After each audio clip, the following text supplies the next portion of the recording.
Hi friends and welcome to the Easter show, जहां मैं और आप मिलकर ईस्टर की कहानी को एक्सप्लोर करेंगे। ईस्टर की कहानी के बहुत से हिस्से हैं और आज हम यीशु का गिरफ्तार होना और सलीबी सफर देखेंगे। ये बात सच है कि यीशु ने हमारे लिए बहुत दुख उठाए, मगर यही खुदा बाप की मर्जी थी और इससे जाहिर होता है कि वो हमसे कितना प्यार करते हैं, जैसा कि जॉन 3:16 में लिखा है, क्योंकि खुदा ने दुनिया से ऐसी मोहब्बत रखी कि उसने अपना इकलौता बेटा बख्श दिया ताकि जो कोई उस पर ईमान लाए हलाक ना हो बल्कि हमेशा की जिंदगी पाए। तो यीशु का इस दुनिया में आने का मकसद हमें हमेशा की जिंदगी देना था। यीशु को पकड़वाए जाने के बाद वो सब लोग यीशु को पिलातूस के पास ले गए और यीशु पर इल्जाम लगाना शुरू कर दिए कि ये अपने आप को यहूदियों का बादशाह कहता है। उनके झूठे इल्जामात के बाद भी यीशु चुप रहे, मगर फकी फरीसी और उनके साथियों ने और शोर मचाना शुरू कर दिया और कहा, इसे सलीब दो, इसे सलीब दो। पर यीशु ने तो अच्छे काम किए थे और लोगों की हेल्प भी की थी, फिर भी लोग उनके खिलाफ थे। जब पिलातूस को पता चला कि यीशु गलील के शहर से है, तो पिलातूस ने कहा, ये आदमी गलीली है और इसका फैसला तो हेरोदीस करेगा। फिर यीशु को हेरोदीस के पास लेकर गए। वहां हेरोदीस यीशु को देखकर बहुत खुश हुआ, क्योंकि वो यीशु से कोई मौजज़ा देखना चाहता था। आई थिंक हेरोदीस यीशु को कोई मैजिशियन समझ रहा था, क्योंकि यीशु ने इतने सारे मौजज़े यानी मिरेकल्स जो किए हुए थे। लेकिन फिर हेरोदीस ने यीशु का मजाक उड़ाया और यीशु को वापस पिलातूस के पास भेज दिया। जब वो लोग दोबारा पिलातूस के पास पहुंचे तो लोगों के जोर देने पर पिलातूस ने यीशु को 39 कोड़े लगवाए। जब यीशु सलीब उठाकर जा रहे थे तब वो रास्ते में गिर गए। उस सलीब का वजन कितना ज्यादा होगा ना। मैं सोच रहा हूं कैसे इतना हैवी वेट उठाया होगा यीशु ने। मगर वहां एक शमाउन नामी कुरीनी आदमी था जिसने इस मुश्किल वक्त में यीशु की सलीब उठाकर हेल्प की। इतने जालिम थे वो लोग, यीशु को सलीब देना चाहते थे, जबकि यीशु ने तो सबसे इतना प्यार किया था।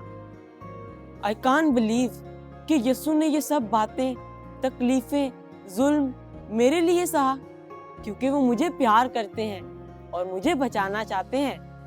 हमारे गुनाहों की माफी का सिर्फ यही एक रास्ता था। तो दोस्तों, इस बात का शुक्र करते हैं कि खुदा हमसे मोहब्बत करते हैं और यीशु को इस दुनिया में हमारे लिए भेजा। आए मेरे साथ मिलकर दुआ करें। ऐ बाप, हम आपका शुक्र करते हैं कि आपने हमारे गुनाह माफ किए और हमें हमेशा की जिंदगी दी। आमीन।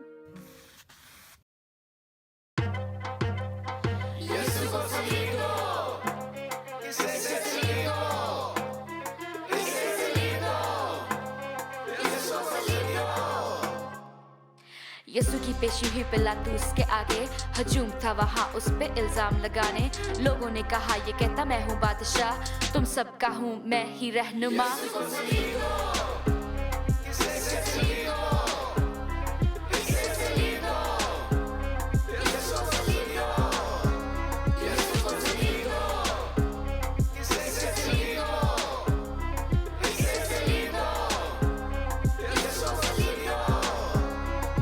हेरोदीस और पिलातूस को ना नजर आया गुनाह, पर लोगों का हजूम वहां से फिर भी ना हटा। बराबा को यीशु की जगह करवाया रहा और नारे लगाते कि यीशु को हमारे सामने सलीब दो।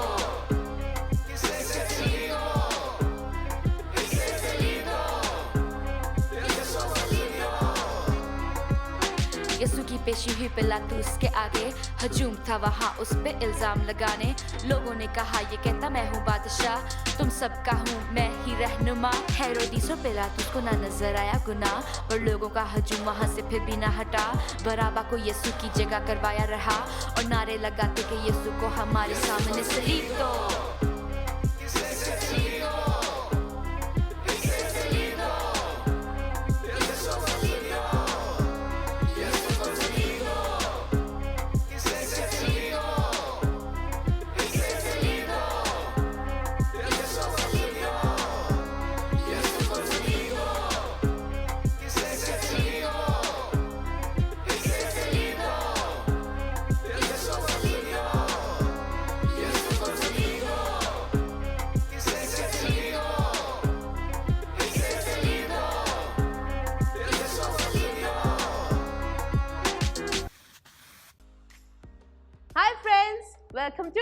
क्राफ्टकारी, जहां आप घर पे अवेलेबल चीज़ों से कुछ न्यू एंड एक्साइटिंग क्राफ्ट्स बनाना सीखते हैं। तो दोस्तों, आज हम एक डिफरेंट तरीके से वॉल हैंगिंग क्रॉस बनाएंगे, जो हमें हमेशा याद दिलाएगा कि यीशु ने हमारे लिए अपनी जान दी। तो मेरे साथ मिलके ये स्पेशल क्राफ्ट बनाएं।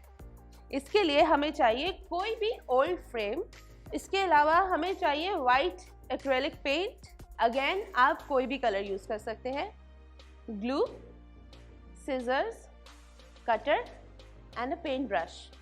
इसके अलावा हमें चाहिए ये जूट की sheet and some jute thread. सबसे पहले इसके लिए हम इस फ्रेम को वाइट पेंट कर देंगे एंड लाइक आई सेड, अगर आपके पास वाइट पेंट अवेलेबल नहीं है तो आप कोई और कलर कर सकते हैं।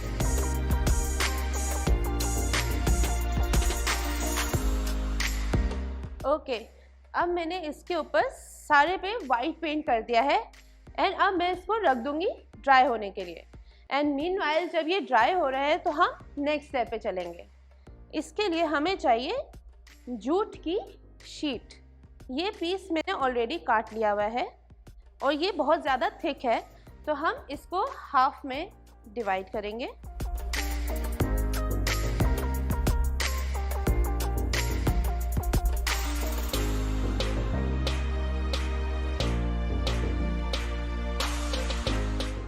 जब ये हाफ हो जाएगा तो फिर हम इसको कटर की मदद से हाफ कर देंगे। एंड जब भी आप कटर इस्तेमाल करते हैं तो मेक श्योर आपके साथ कोई बड़ा हो एंड आप केयरफुली इसको यूज़ कर रहे हो, बिकॉज कटर्स आर डेंजरस।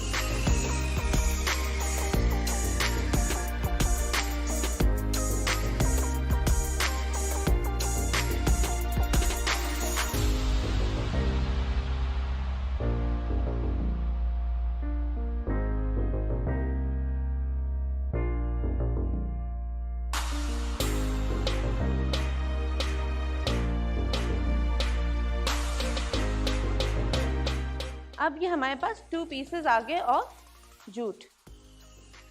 अब हमने इसको लेना है, ये हम लेंगे और अपने फ्रेम का मेजरमेंट लेंगे कि हमें कितनी कपड़े की ज़रूरत है।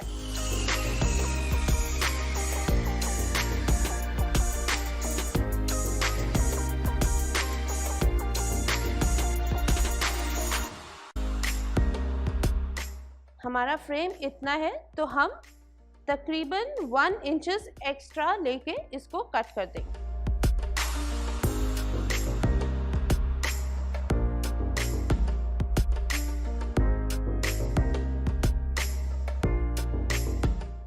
फिर हम इसको बिल्कुल सेंटर में लाके साइड्स पे ग्लू के साथ जोड़ देंगे।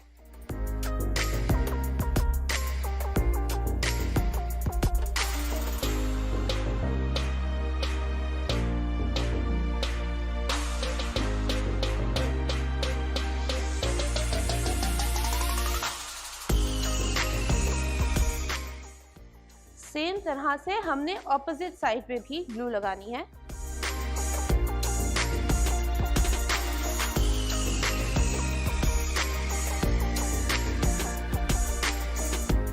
ये अगर एक्स्ट्रा थ्रेड्स निकलते हैं तो हम इसको स्निप ऑफ कर देंगे।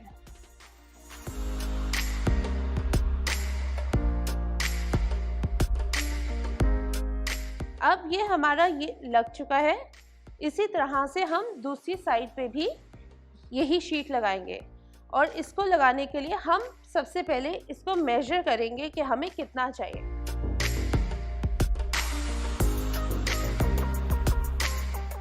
एंड अगेन यहाँ पे भी सेम प्रोसेस होगा एंड हम इसको फोल्ड करके इस पे स्टिक कर देंगे। अब ये हमने दोनों साइड्स पे लगा दिया है एंड ये इसकी ग्लू भी ड्राई हो चुकी है। तो अब हम इसको बीच में से नॉट लगाएंगे with the help of the jute string. इसको हम लेंगे एंड थोड़ी सी स्ट्रिंग काटेंगे। हम इसको ये स्ट्रिंग से बांध देंगे, यहाँ पे नॉट लगा देंगे। एंड फ्रेंड्स, डोंट वरी, अगर आपके पास ये स्ट्रिंग नहीं है तो आप कोई भी रिबन ले सकते हैं, कोई भी थ्रेड ले सकते हैं, दैट्स ओके। हम इसको यूं नॉट लगा देंगे। इसी तरह से हम दूसरे वाले को भी थोड़ा सा बीच में से गैदर करके, इसी तरह से हम दूसरे वाले को भी थोड़ा सा बीच में से गैदर करके उसको स्ट्रिंग की मदद से अटैच कर देंगे।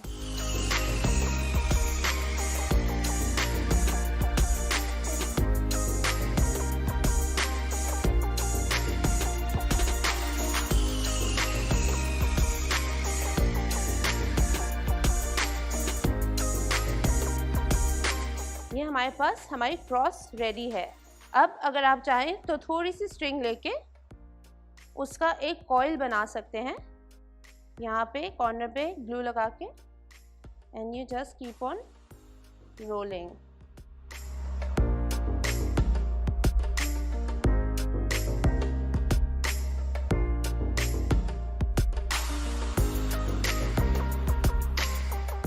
जब ये आपका कॉइल बन जाएगा तो फिर आप यहाँ पे इसको ग्लू लगा के इजीली स्टिक कर सकते हैं, जस्ट लाइक दिस। तो फ्रेंड्स, ये रहा हमारा आज का फाइनल क्राफ्ट। आप भी अपने क्राफ्ट्स की पिक्चर हमारे साथ शेयर करना ना भूलिएगा। मिलते हैं next time with new and exciting crafts. Good bye.